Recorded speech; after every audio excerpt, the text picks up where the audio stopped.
3rd. Okay. Very honored We're to live. thank you today. Thank you. All right, go Good ahead. afternoon and good morning for those who are attending from the West Coast.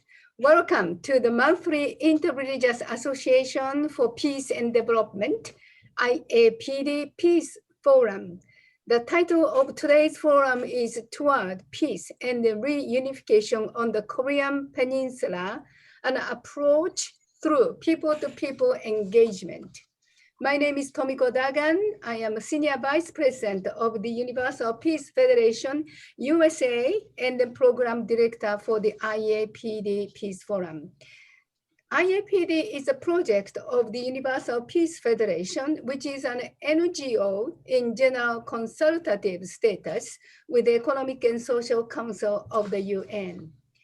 Iapd webinar is inviting faith leaders, experts, and concerned civic leaders to address issues on peace in the Korean Peninsula and offers their understanding and wisdom regarding steps toward the unification of the Korean Peninsula. Now, I would like to invite the moderator of today's program, Dr. Michael Jenkins, President of UPF International and Chairman of the UPF North America. Dr. Jenkins, the floor is yours. Thank you so much, Vice President Tomiko Dagan, for your great work. We are here with the Interreligious Association for Peace and Development. It's a forum that's part of one of the associations of the Universal Peace Federation. Also, what we have is an interfaith forum, and we're addressing issues of peace throughout the world. Every Tuesday, we have a special forum at 2 p.m., and our associations turn their attention towards peace in Northeast Asia. We have parliamentarians, we have media forums, we have business forums. We also have heads of state, and we've had forums that just cover every area, even culture and art. Today's forum is focused on the faith perspectives of how peace can be applied or achieved through different kinds of methods of respect, love, engagement, dialogue, and faith. Today, we're very honored to present our distinguished panel to you. Our first presenter today is Ms. Holly Jelani. Holly is a political and military analyst who has spent most of her life working in war and conflict zones. In her efforts to bring a modicum of stability and peace to local populations, her work consists of connecting the military, field NGOs, and local citizenry to create sustainable roadmaps for the future of communities. In this role, some of the organizations she has worked for is the United Nations, the United States military, US Congress, NATO, and several field operation NGOs, local leaders and business leaders, as well as faith leaders. Most recently, she has spent 15 years in the most volatile areas of Iraq and Afghanistan. Her last assignment has been as senior advisor and tactical instructor to the US Marine Corps. In this role, she advises field commanders and trains young Marines to interact with local populations. This entails teaching field Marines local cultures and creating an understanding on factors leading to insurgencies and uprising and how to diffuse them by applying engagement, dialogue, and nonviolent methods. Her work seeks to create productivity and stability for all parties involved, and thereby leading to a universally harmonious and constructive future for the world we inhabit.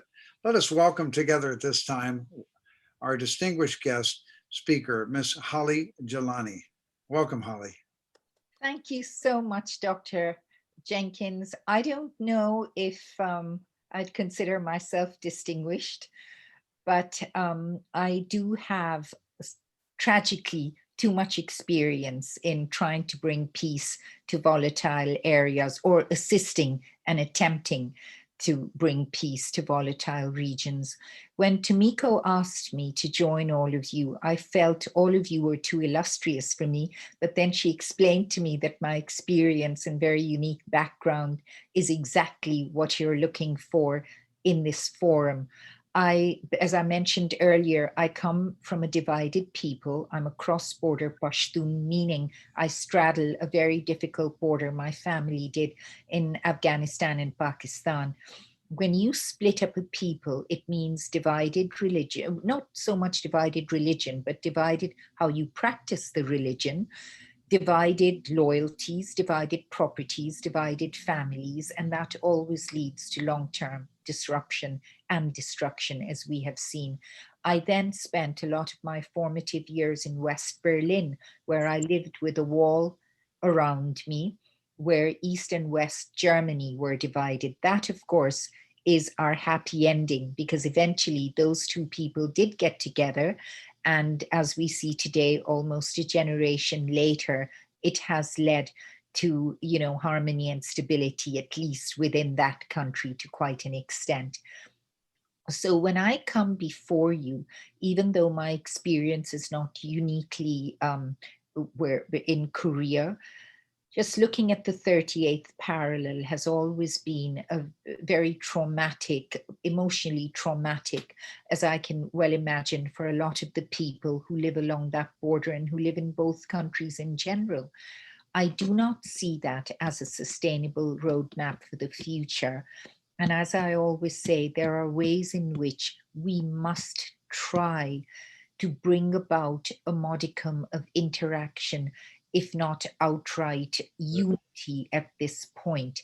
And when I say that, there are two ways to go about it. One is what we have to realistically deal with, the facts on the ground, and the other is aspirational. Aspirationally and ideally, we would love to see the two countries come together with a benign government, put it that way, and we will leave the politics at that point.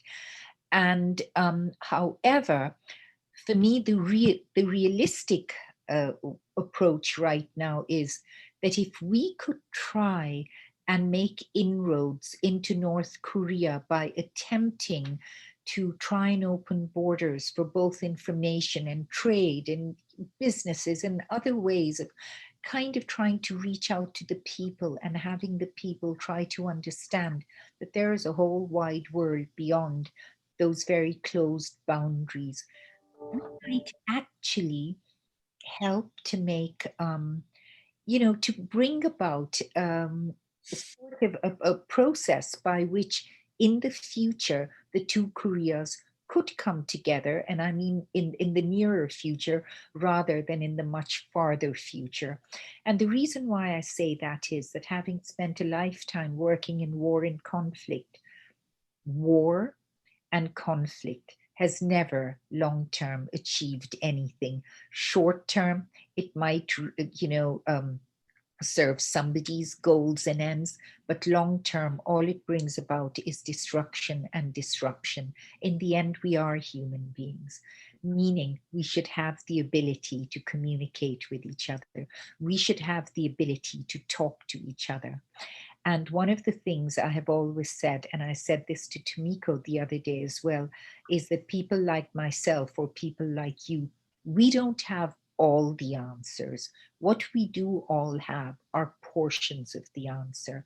So when we get together and put those thoughts and those answers and those, you know, whatever we can achieve together, then maybe we can come up with something that approaches a complete answer.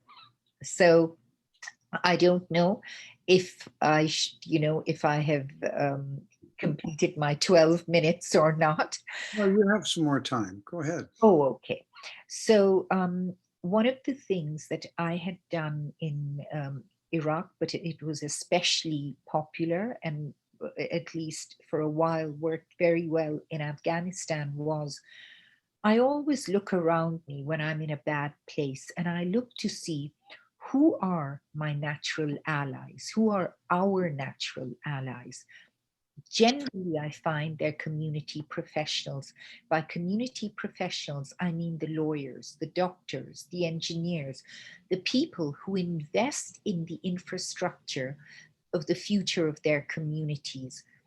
Those are the people who become, more often than not, the best allies to work with, including maybe religious leaders, but in North Korea, I doubt if that is much of a possibility. If one reaches out to people like that, whether it's on a science level or a legal level or an infrastructure level, you find that you have friends within a community who would like to work with you. So in Afghanistan, I looked around me, and one of the most obvious things for me was that the women are not shooting at us. The women want to give their children a future. Those are the people we should be talking to. So I took up teams of female Marines, and we started going into some of the worst villages in Afghanistan. It was coined the female engagement teams by a gentleman who worked for General McChrystal at the time. And these female engagement teams, we would go in, we would talk to the women about their medical needs, about their what they cook at home, the problems they have with their children. And that created natural friendships and alliances. But not just that, they would reach out to us when they needed help or had concerns or had questions that, dealt with their own communities. So when I say we need to be looking for allies within a community, it is those allies who shore up our work and our interests within their own community once they realize that we are there to help them benefit and profit on so many levels as well. We can't shut out dictators and demagogues. What we can do is reach out to the people. Very good, Ms. Jelani, excellent presentation. And it totally applies to what's needed between North and South Korea. We see the humanitarian effort and engagement could really change the picture. Most of the experts are saying that the majority of the people in North Korea who are suffering in poverty and also in a very strict regime, also, if they know more about what's going on in the outside world, and they also can have hope that there is a better life out there. And especially if we could engage women to women and help the mothers with their children. They're all having children. They're all struggling with the same things that mothers everywhere struggle, but their struggles, like in Afghanistan, are far, far more severe. And this is a wonderful way to open up that door. We thank you, and we would like you to consider being part of our efforts now that we've formed with the Universal Peace Federation. It's called Think Tank 2022. We're gathering experts from all over the world that can help in peace engagement and the ways we can bring understanding and dialogue. So we're very happy to be with you today, and this is just a great honor. We'll be coming back in just a moment when we have the questions and answers. I'm very honored to present a very wonderful man of faith and a great religious leader, Rabbi Idan Scher, Congregation Machzikei Hadas in Ottawa, Canada. Rabbi Scher is rabbi of the congregation, a modern Orthodox synagogue in Ottawa. He was installed in the congregation's next spiritual leadership in 2015, making him the youngest senior rabbi of a synagogue this size in all of Canada at that time.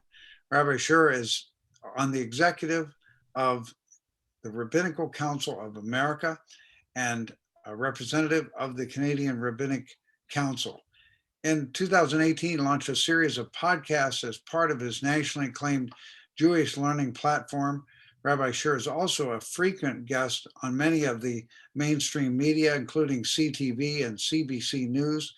Also, he was on our America's International Leadership Conference. He did a wonderful job on the interreligious forum we had there.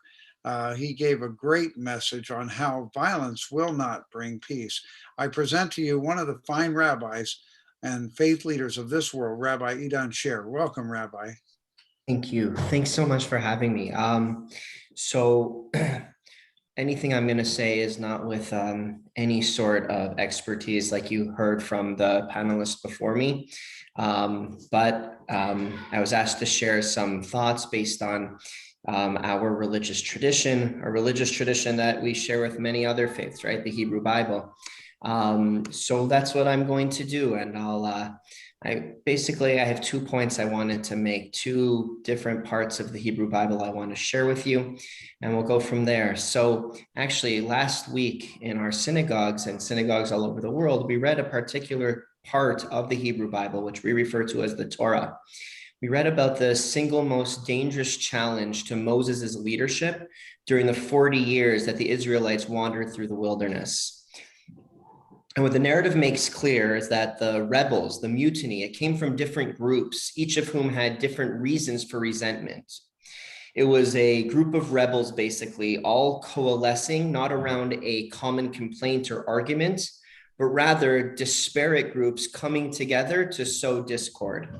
And it seems like a very realistic story. It's a leader you have the leader, Moses, able to mobilize a people by articulating a particular vision, but then the journey from the real to the ideal, from the starting point to the destination, of course, it's going to be fraught with setbacks and disappointments.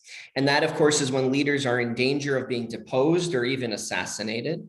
And then you have this man by the name of Korach, this character, the eternal symbol of this perennial type, this calculating person of ambition, who foments disconnect against the leader, accusing him of being a self-seeking tyrant. He opposes that person and that leader in the name of freedom, but what he really wants is to become a tyrant himself. And that's the story of Korach, this man that led the mutiny. And what's exceptionally unusual about this narrative is, how does the story end? How does the story end? I'm being told that you can't see the light on my face. Let me turn on a light and let me see if that makes it better. Give me one quick sec, please. Thank you. Thank you. And though the rabbi says he's not an expert on this area, he is an expert in faith and the word of God. So that qualifies you to bring peace. Thank you. So that's where we are right now, right? So that's how the story begins. And what's exceptional is how the story ends.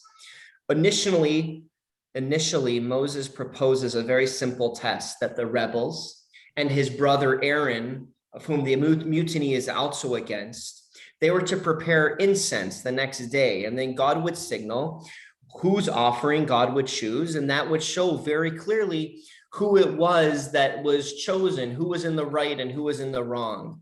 But if things continue to get worse and things continue to escalate, and no sooner than Moses finishes speaking, then the ground opens up and swallows all of the leaders of this mutiny. So a miracle occurs.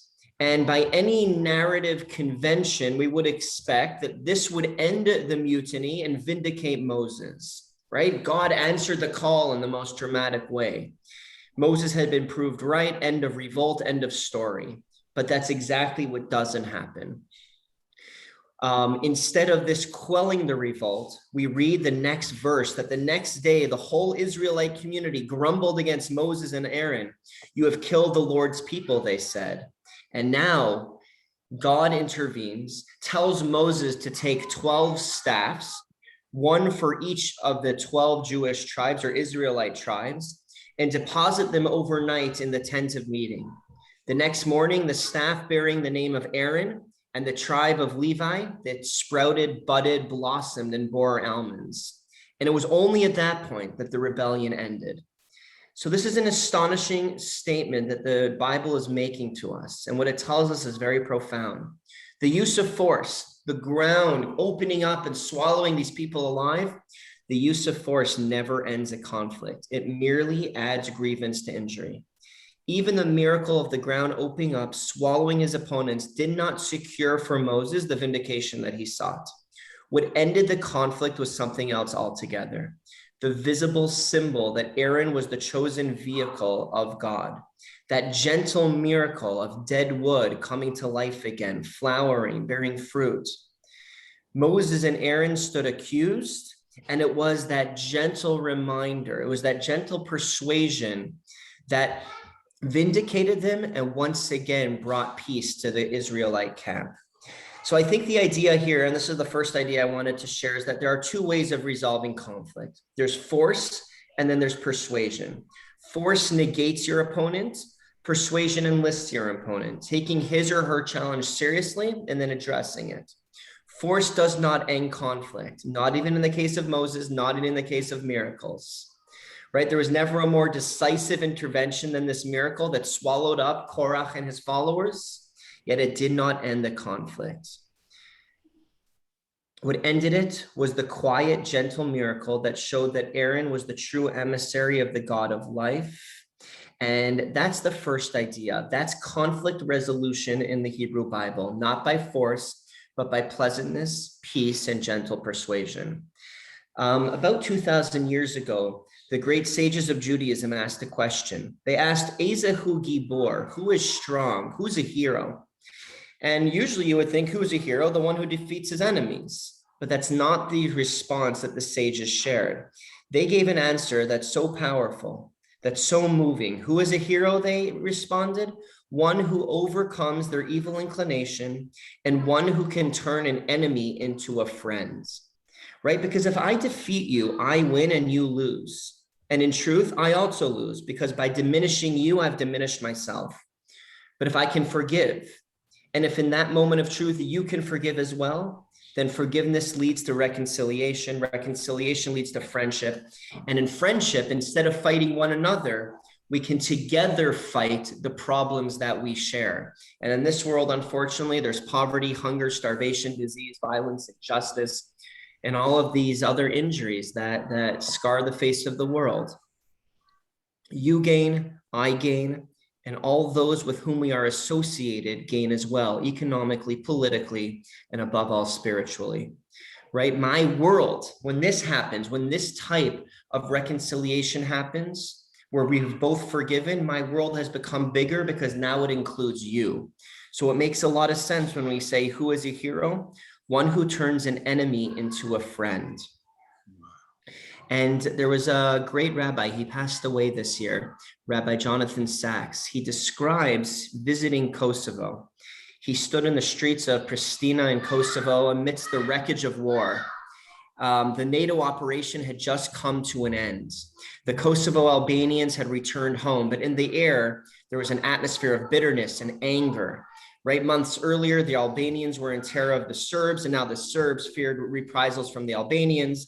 There was peace, but there wasn't real peace because reconciliation had not begun. Most of the soldiers with whom Rabbi Sachs spoke to feared for the future. They feared that the conflict would begin again. And he explains that as he stood right there, surrounded by the brokenness of people's lives, that there is one word that has the power to change the world, and that word is forgiveness. If we can forgive others and act so that others can forgive us, then we can live with the past without being held as a prisoner by the past. But that only happens if we can forgive. And that's why you're a hero, because it takes courage to forgive. Because forgiving means letting go of the pain, letting go even of our sense of justice, our feeling that we or our people have been wronged, right? In war, even ordinary people become heroes, but it's in the pursuit of peace where even heroes are often afraid to take the risk. And why is it so hard? So I want to again quote from Rabbi Sachs. He explains, responds in a very personal way. And I want to share with you his words. He says, I'm a Jew. And as a Jew, I carry with me the tears and suffering of my grandparents and theirs through the generations. The story of my people is the story of 1,000 years of exile and expulsion, persecution, and pogroms, beginning with the First Crusade and culminating in the murder of 2/3 of Europe's Jews. For centuries, Jews knew that they or their children risked being murdered simply because they were Jews. How can I let go of that pain when it's written into my soul? And I want to conclude with how he responds to the question that he asks. And yet I must, he says, for the sake of my children, I must. Will I bring one victim of the Holocaust back to life by hating Germans? Will I bring my people one step nearer to freedom by denying that same freedom to others? If I ask God to forgive me, does God not ask me to forgive others? The duty I owe my ancestors who died because of their identity is to build a world in which people no longer die because of their identities. I honor the past by learning from it, by refusing to add pain to pain and grief to grief. That's why we must answer hatred with love, violence with peace, and conflict with reconciliation. And the only way for this to happen is to be able to find it in ourselves to forgive. So those are the 2 points I wanted to share today. Thank you so much for having me on. Rabbi Scher, we cannot thank you enough for the truth you spoke and the fundamental principles of peacemaking. Martin Luther King said, love is the only force capable of transforming an enemy into a friend. And forgiving and also loving, understanding, and not holding on to the grief of the past, and yet not forgetting everything, but yet moving on, making a new destiny for our children by reconciling. If we can turn an enemy into a friend, eventually we can heal the wounds of the past. So this was such an important statement and presentation for us today. And also, Ms. Jelani, both of you are opening that door for what's needed in North and South Korea. We have seen this very directly. We've done about 50 webinars on the topic in the last few months all over the world, but especially in America. And we've had, diplomats and key people in intelligence and military analysts, as well as parliamentarians, congressmen, and also all kinds of different expertise in various areas, business, economic development, all of it's important. Everybody has a role to play. But this central role of love and forgiveness and embracing your enemy is really fundamental. Our founders of the Universal Peace Federation, Reverend Dr. Myung Moon and Mrs. Hak Jahan Moon, Dr. Hak Jahan Moon, who is now in after her husband passed away, she took the reins of leadership for UPF and the World Peace Movement. But years ago, they prayed in Hawaii and they wanted to find a gate to open that door between North and South Korea, as many do. And they went to meet the chairman, Kim Il-sung, the grandfather. And of course, Reverend Moon had been imprisoned in communist prison by Kim Il-sung as a North Korean Christian. And he escaped from that prison during the Korean War. And Mrs. Moon also escaped from North Korea during that time. It was right before the war. So it was a very challenging, terrible time, but they want to see their homeland and their people come back together. But they found that without love, there's no way to really have dialogue. You can't dialogue in hate. You have to find that there's some goodness in humanity. No matter how far they may have gone away from goodness, there's still something, there's a spark of goodness in everyone. So I'm very honored to be with you today. I think this is most important. I just want to share a picture. The next speaker is Archbishop George Augustus Stallings, Jr. I wanted to bring this up for a moment, though, because he led this delegation to Korea on several occasions. And here we are at the DMZ, the 38th parallel. This is the platform that looks over the Bridge of No Return that was closed in 1950.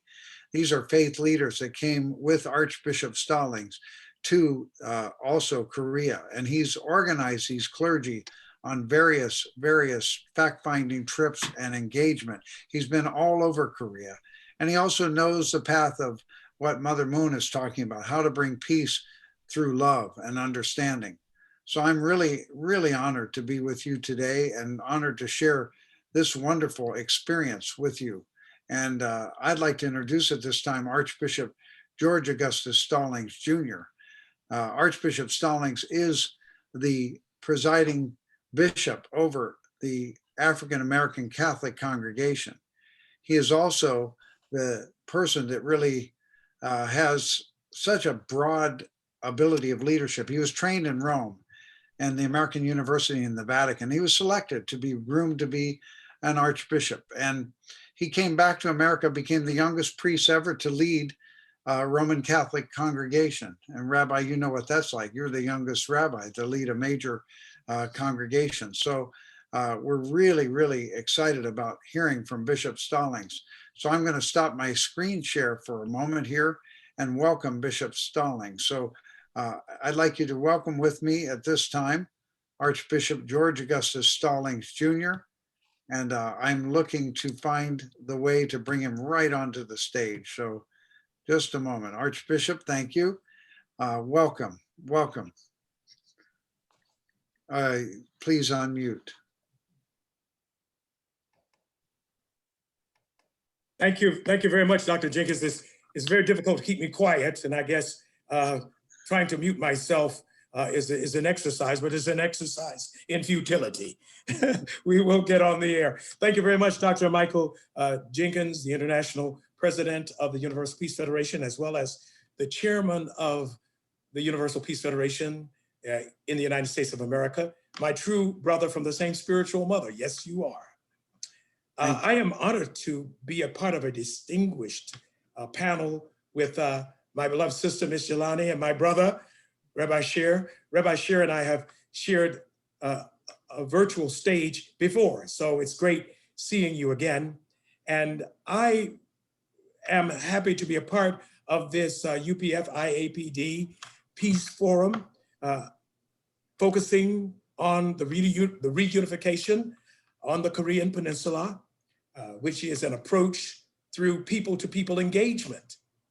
And I speak from a personal perspective, as Dr. Jenkins already stated, having visited Korea, South Korea, perhaps almost 50 times in a brief span of 20 years, and having the opportunity on a number of those occasions to go to the 38th parallel, which is the dividing line between North and South Korea, as a part of the leadership of the American Clergy Leadership Conference, which is a coalition, a broad-based coalition of Christian ministers in the United States of America, focused on the themes of rebuilding the family, restoring the community, and renewing the nation and the world. And we take that third leg very seriously, to renew the nation and the world, particularly in such places as the Middle East and in Korea, on the Korean Peninsula.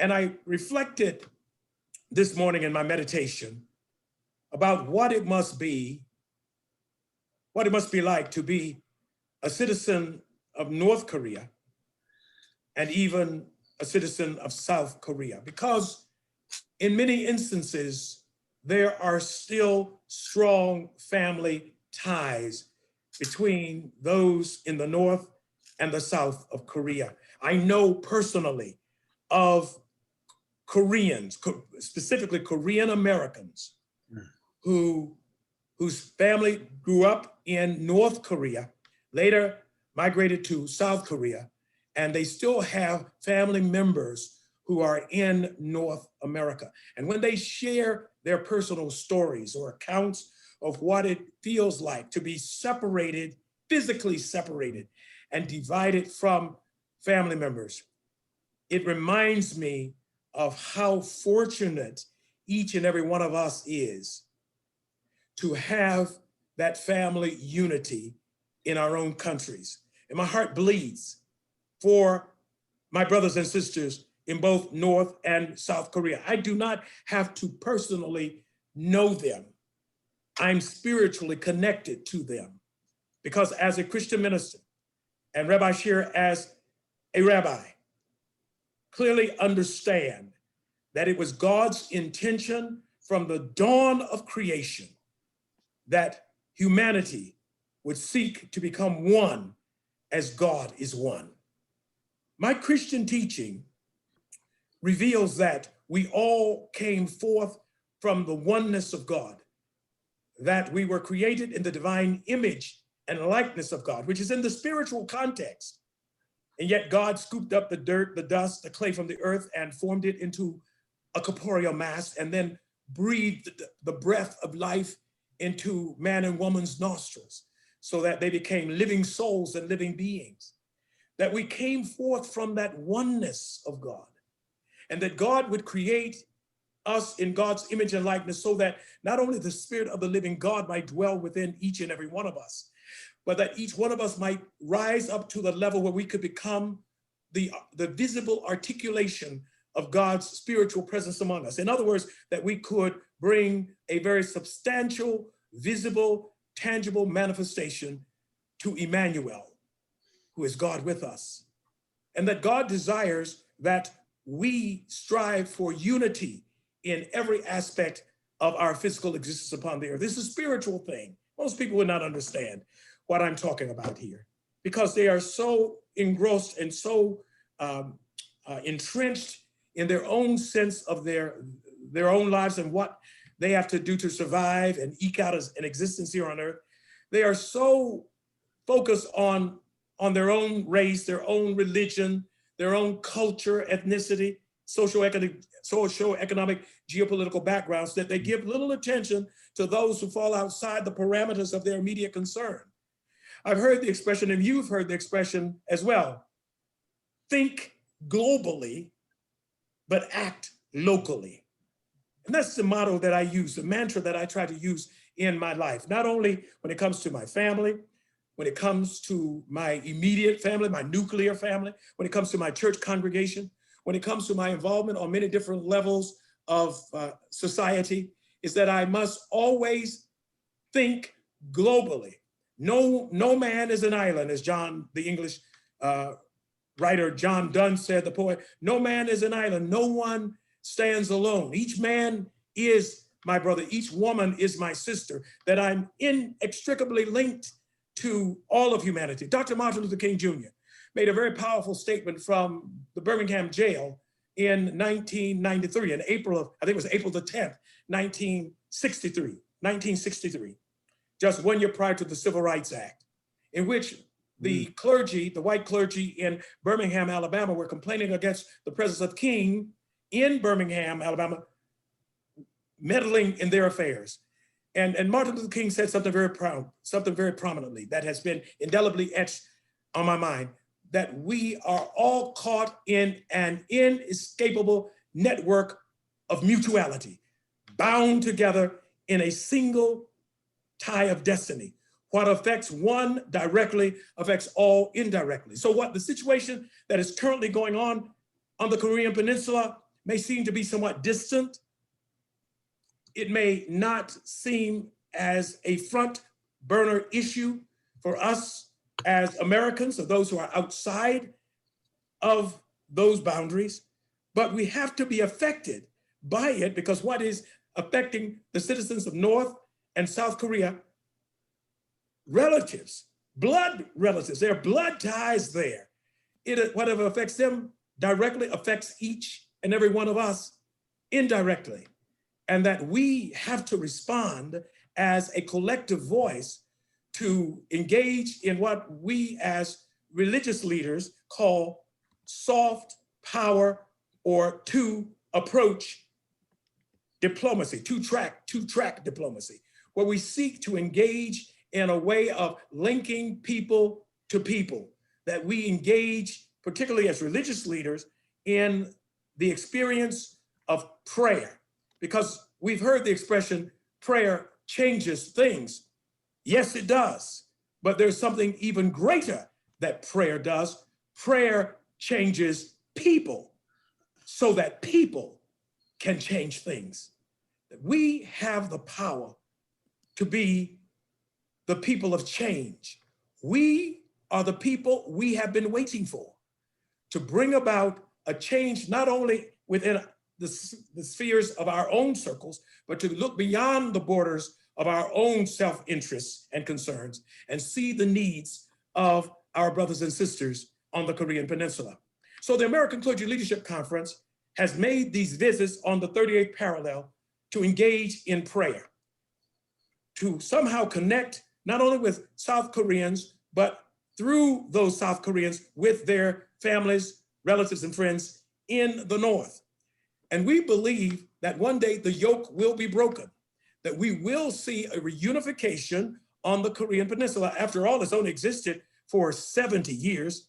And in 1991, when the Reverend Dr. Myung Moon and his beloved wife, Dr. Jahan Moon, visited North Korea, both having been born in the North, when they returned from South Korea to North Korea and created a powerful reunion with the leadership there.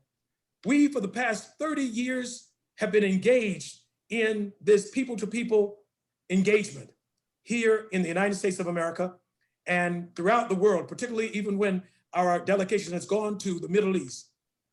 we have always kept the Korean Peninsula in mind. And so my experiences are very much personal. I'm a very sensitive person. I have to admit that. I cry easily because whenever I see pain, whenever I experience division, whenever I see a situation that has fractured the human family, I see myself in the midst of that picture.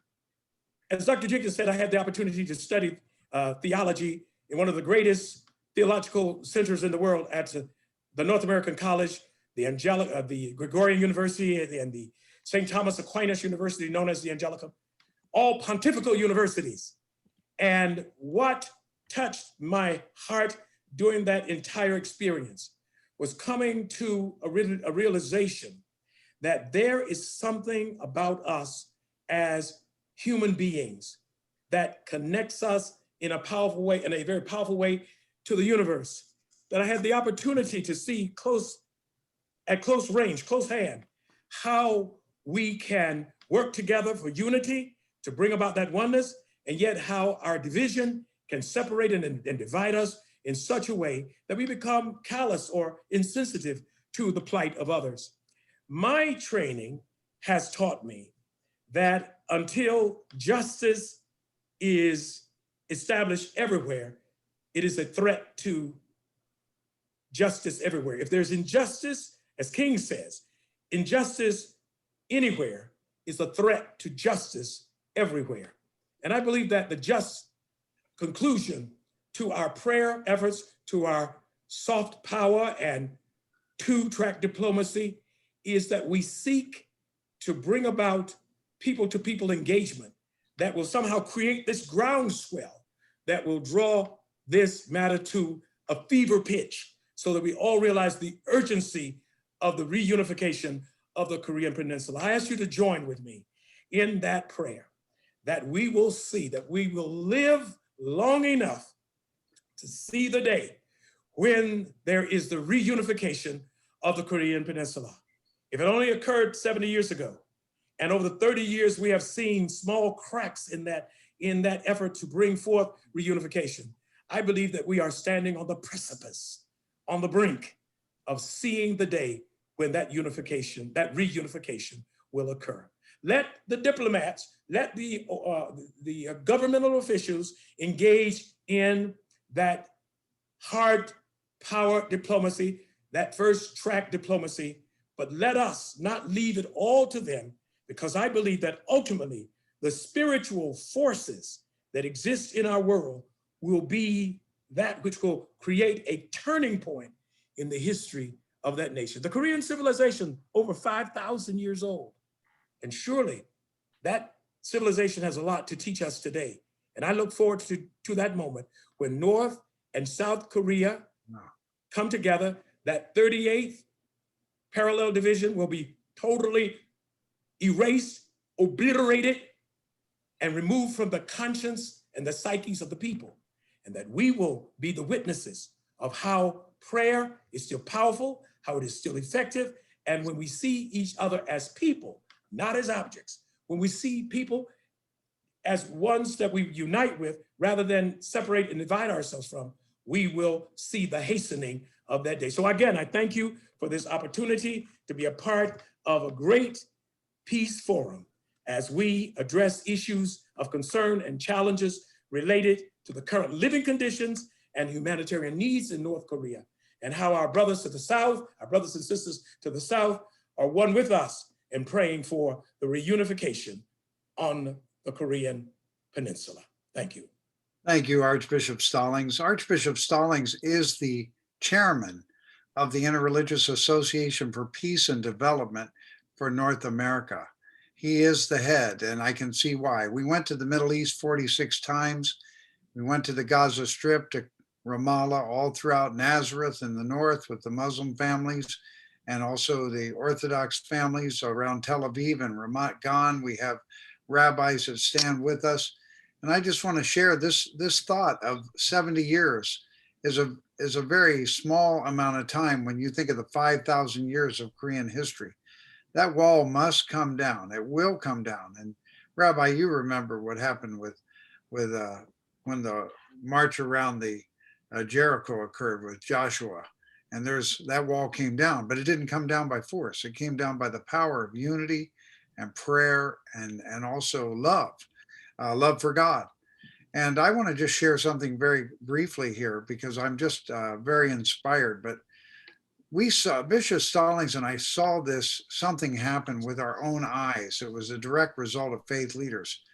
A rally was organized by UPF in the World Cup Stadium. Almost 100,000 people gathered there, and mostly people of faith. And it was right at the most difficult time, November 2017. If you remember, that's when nuclear warheads were being developed and tested, and missiles had been ICBMs had been able to demonstrate that they could reach California, and that California was being targeted, is what the chairman said in the north. And then our president of the former administration said, we're going to see, if this happens, you're going to see fire and fury like the world has never seen. That was a very tense time. And even when we went to Korea, many people, relatives and others, said, don't go. This thing could explode into another Korean war. And that is possible. However, what Mother Moon did was she gathered that rally there, and Rabbi, she called on the faith leaders. These are faith leaders, and you can see all the traditions here: Jewish tradition, Hindu tradition, India with different Muslim and Zoroastrian traditions, Christians from Africa and from America, Pastor Barrett. So many traditions here. And also the various Muslim tradition was represented here. And you know what happened? That was in November 2017. Just a little over a month and a half later, they announced from the north that they wanted to participate in the Olympics. It was a miracle. It was a miracle. We believe in miracles. We believe that Iapd can contribute, like Archbishop said, which is very important. We respect the officials from government, the heads of state that are in dialogue, the secretaries of state. Also, we respect all the diplomats and the intelligence people, and also the military. They have their role. We need a strong defense. Nobody's saying don't be careful to protect yourself. However, again, our goal is to bring peace and love. So we have a few minutes for questions. This is a wonderful panel. So I'd like to offer a first question to Ms. Jelani. I'm really very, very, very pleased that you've been with us here. And I really want to ask this question that came in from our audience. Your entire life has been spent living and working in areas where the visions have been deadly. Please tell us about how you come with this, as how you deal with this as a human. Is there one key aspect in your life of faith that is your anchor? Ms. Jelani? I see faith in those who give me hope. I always say, I see God in the stars that shine above me. I see God in the sun that comes out every morning. Wow. What it gives me is lots of hope. I see God in the animal I see on the street that doesn't come and attack me. It could be a stray dog. It could be a lost kitten. I see so much good in all of that, and that's what gives me hope, because I see so much death and destruction tragically wrought by human beings against other human beings. And that is why I say we have brains, we have consciences, and we have guts. Let's use them sensibly and constructively and do something for this very world, that whatever God one believes in, whatever name one gives to that God, that is something that has been sort of entrusted to our care. And when we don't take care of that, then we are not doing God's will. That's how I believe in God. So I don't know if it answered your question, but I look for solace and strength wherever I can find it. Well, it gives us strength, the way you express that. Thank you, Holly. And for Rabbi Scher, as you look over the landscape of your life, what can you point to as substantial progress in solving the conflict between the Jewish people and the Palestinians? What personal victories inspire you and keep you going?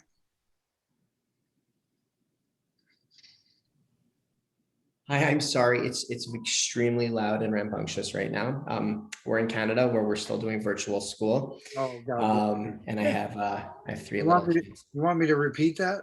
I heard the question. I heard the Okay. question. So I think it's every single, I mean, you know, just yesterday, there was a wonderful development in that. And I think it just goes back to being able to take a very different perspective. And that wonderful development was that for the first time in Israel's history, an Arab party became part of the ruling coalition in the Knesset, right? In the Israeli Knesset. And if you listen to, you know, that it's a government that's made up of parties from all across the spectrum. And if you listen to the words of the new prime minister, who is definitely on the right of Israeli politics, speaking about this, the leader of this Arab party, the Ra'am party, and in front of, just getting up there, using his platform, calling this man by the name of Mansour Abbas as brave and courageous and thoughtful and wanting a better future for Jews and Arabs and every single citizen of Israel. And in turn, being incorporated in a government like this, I think like that itself is really, it's that step that we're talking about. There's disagreements, but there's so much more that that can be agreed upon, and that's just safety and security and good infrastructure and jobs and healthy economy and all of those things that would seem to trump all of these side battles. And we saw a huge step being taken yesterday, and so it's things like that. And of course, there's every single time you have a productive conversation between a Jew and an Arab, between an Israeli and a Palestinian, every one of those conversations does something. And, you have enough of those, eventually, they add up and they add up and they add up. We fully agree. We fully agree. I had that experience, and we're very honored to receive that kind of positive reflection. Peter Stockdale writes, I am working on revitalizing Indigenous trails and sites in Ottawa, Canada. The Korean people seem to attach great importance to their sacred mountains and places on both sides of the 38th parallel. I note Gonji is part of the discussion. I wonder if pilgrimage between the sites across the border might obliquely foster inter-Korean cooperation. Do any of the panelists have any reflections on this possibility? How about Bishop Stallings? Well, it seems like Rabbi Scher is the one to really respond to that question, since he's in Canada and I have no knowledge of the subject matter. So why not rely upon the expertise of my beloved brother, Rabbi Scher, in that regards? I don't know about my sister, Imani. I don't know if she has any knowledge of that. If so, weigh in on it. Would pilgrimages to those sacred Korean mountains from the north and the south be productive? I mean, I'll just say two things. Number one, Peter, that's amazing that you're doing that. I would love to know more about it. I put my email address in the chat. But number two, I mean, as far as pilgrimages are concerned, those are oftentimes the most hotly contested places, right? Are places that are religiously important to any people. And of course, if you can find some sort of reconciliation around those holy places, then that's very often the beginning of finding general reconciliation. We know that we know that in Jerusalem, we know that all over the world, that holy places tend to spark either spark something visceral, something emotional. And if you can find reconciliation around that, I think you took a step in the right direction. Very, very good. Very good. Well, I think what Peter's also touching on is the fact that whether they're in the north or the south, they're coming from a similar culture, and they hold dear all the sacred mountains. Like Kumgansan is a northern mountain that's dear to all Koreans, north and south. and even cultivating and taking care of those places can touch the hearts of the Korean people. In fact, when Reverend Moon went to meet Kim Il-sung, they talked about the mountains. They talked about where they could have gatherings between the North and the South. And you know, Mother Moon is also very strong. She's not soft on you know, dealing with oppression or that kind of thing, but also this whole description of interfaith and also pilgrimages to touch the hearts and touch the culture from both sides. Very, very important. Jason Wasden wrote, George Washington said, peace with all the world is my sincere wish. I am sure it is our true policy, and am persuaded it is the ardent desire of the government. That is a really great quote. Now, that's what I believe leaders of nations who have the great character can bring about. I think peace is all the desire of all mankind, right? So, Ms. Jelani, did you experience where people from both sides really did want peace? Well, absolutely. Just living in Berlin, I saw that. But also, you know, on the border between Afghanistan and Pakistan, where I have worked in the villages. I mean, I've lived in mud huts and lived literally in caves and tents. And it was very interesting to see how people would ask me, well, tell me about what my cousin on that side of the border is doing, or how can I reconnect with them? And it was very heartening. And that's why I always say it's when we deal with ordinary people in local communities that we can actually conquer the world, as I say, in all the best ways. I put it in military terms for my Marines. And I always tell them, look, if you want to go back to your mom for Christmas, then let's make it happen, because you have connected with someone in a local village here. But of course, also it's extremely important to keep those cross-border relationships going, because I just see those boundaries and borders as artificially forged by some fool, and I have to tone down my description over here, by somebody who had a short-term vested interest and caused so much destruction and so much disruption. And that's the key, living for the sake of others. Self-centeredness really causes destruction. It does. And, Reverend Tony Eka writes, thank you, Archbishop Stallings. Yes, we must think globally because we are the people we are looking for. God bless you. Archbishop, any comment on our global thinking and how we can think about the world and as one family? Give us some insight into that. Well, Dr. Jenkins, this has been a very enlightening platform for all of us, particularly to hear from Ms. Jelani and Rabbi Scher, right on point, that we are thinking globally when we step outside the boundaries of that which we know, that we are not afraid to engage in a conversation with others who may even have a different mindset or opinion than we express, because we believe that there is more that we hold in common than what separates or divides us. And that's what we have to begin to focus on as the inhabitants of the earth.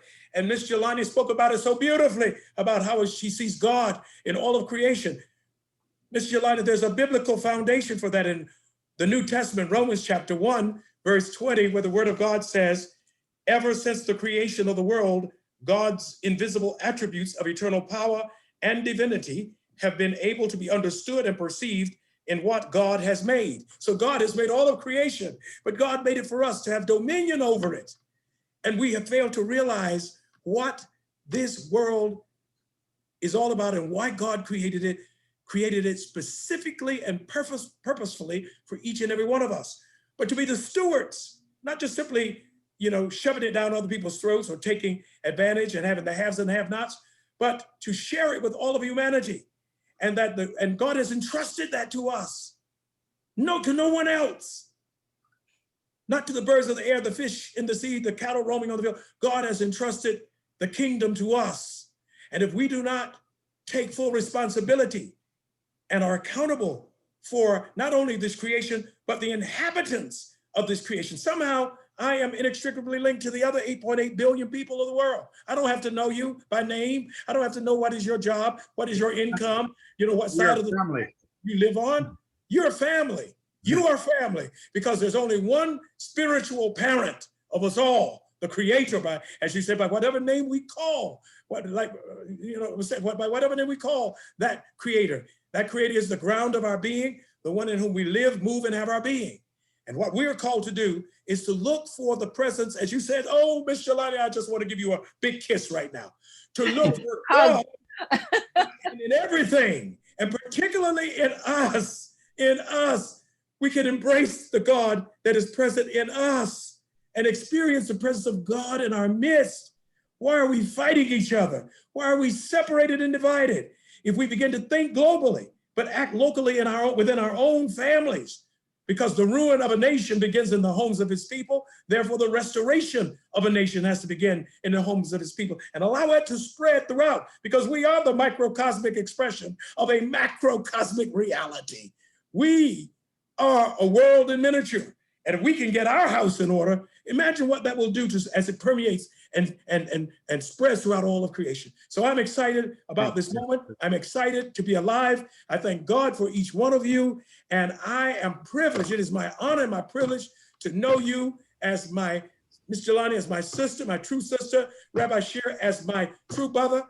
It doesn't matter what road we take, as long as we end up in the same place, the same destination. Thank you, Archbishop. We can see clearly the power of religious leaders and people of faith gathering together here on this webinar. I'm reminded by Ray McCready, our Northwest Executive Director, that the Druze leaders also, our Arab community from the Druze tradition, play a key role there in keeping the peace, because they have within their religious faith the understanding to support whatever nation they're working with and living in, to help that nation. So when we went to Israel, the Druze helped us to get into the Gaza Strip, because many of them are generals in the Israeli army, and they knew they could trust us because we had that common faith experience together. But when I went to Lebanon, I also found the Druze leaders there could help me access different Muslim communities. Even in the most difficult times in Lebanon, we were there. So I want to really thank all of our leaders here today. Let's give them our heartfelt thanks to all of you. And I want to bring our Secretary General on right now, Mr. Larry Moffatt, to give us some insights on the future, and then conclude with Tomiko. By the way, everybody, our Secretary General for North America, Mr. Larry Moffatt, has been to North Korea on several occasions and has met Kim Il-sung. And we plan for him to go back soon, when we have a delegation there to go as faith leaders in Pyongyang to pray for peace and help the North Korean people come out of the suffering. Larry Moffatt. Thank you, Dr. Jenkins. I think next time I go, I would like to take Miss Jelani with me. She has so much experience in these kind of situations. I'm sure I would learn a lot from her. And Rabbi Scher also. What an amazing conversation this has been. Congratulations, Tomiko, on putting it together. Next week, I believe we have the International ISCP, International Summit Council for Peace, which is high-level leadership, scheduled for next week. And that's always a fascinating conversation. So it's going to be excellent. Thank you very much. Thank you, all of you. What a wonderful hour this has been. Thank you. Thank you, Larry. Thank you very much, Dr. Jenkins, moderating this program. Thank you, Holly and Rabbi Scher, and of course, our National Chairman of Iapd. Thank you so much. Recently, I was also able to talk to one of North Korean defectors on Zoom, and he told us it's really good to know that the people outside of North Korea concerned of or thinking of people in North Korea. It's very, very, he said, encouraging. So therefore, I thank you so much. Daniel, do you have some questions? Tomiko, I just wanted to congratulate you and UPF, because Rabbi Scher and Dr. Stockdale both live in Ottawa, but they had to come here to meet each other and find out what they were doing. So wonderful. Thank you. Thank you. Thank you so much, Dr. Stringer. Thank you all. So we are looking forward to working or going together in that place where we would like to see the people, right, in North Korea. I am joining Dr. Jenkins' NGO. Yes, sir. Okay, wonderful. Thank you so much. Have a good afternoon. Thank you. Thank you. Thank you. Have a great week. Yes, Thank have a good weekend. Yeah. you as well. Thank you, Holly. We'll see you soon. Thank you, Rabbi Scher. Thank you. Bye, everybody. Bye-bye. Thank you. Bye-bye. Thank you, everybody. Thank you. Great Rabbi conversation. Eden and Dr. Peter, we should get together for coffee. Wonderful discussion. Thank you, Verena. Good luck. You look good. Thank you. Thank you. Thank you. Have a good afternoon.